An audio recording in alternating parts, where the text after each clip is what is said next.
रायगडची झुंज, अन्यायावर लेखणीचा वार.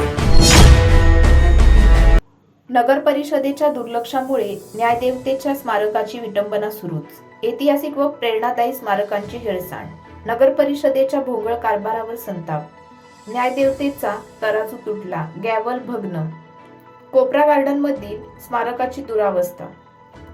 कर्जत दिवाणी न्यायालयाच्या शेजारी कर्जत नगर परिषद प्रशासनाकडून उभारण्यात आलेल्या न्यायदेवतेच्या स्मारकाची सध्या अत्यंत दयनीय अवस्था झाली आहे.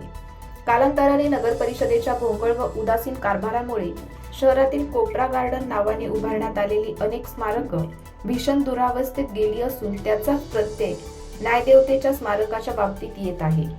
सध्या न्यायदेवतेच्या स्मारकाच्या एका हातातील तराजू पूर्णपणे गायब आहे. तसेच स्मारकाभोवती लावण्यात आलेले बॅरिकेड्स हटलेले असून विद्युत रोषणाईचे दिवेही बंद अवस्थेत आहेत.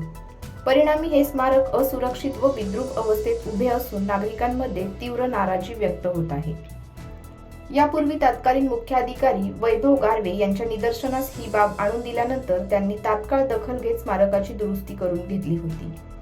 तसेच शिल्पावर लोंबकळणाऱ्या झाडांच्या फांद्या छाटून स्मारकाचे सौंदर्य काही अंशी पुनर्संचयित करण्यात आले होते. मात्र सध्याच्या परिस्थितीत पुन्हा एकदा न्यायदेवतेच्या हातातील तराजू तुटलेला असून न्यायमूर्तीच्या हातातील गॅव्हल देखील भग्न अवस्थेत आढळून येत आहे. कर्जत नगर परिषद ऐतिहासिक, धार्मिक तसेच देशभक्तीची जाणीव निर्माण करणाऱ्या स्मारकांकडे जाणीवपूर्वक दुर्लक्ष करत असल्याचे चित्र निर्माण झाले आहे.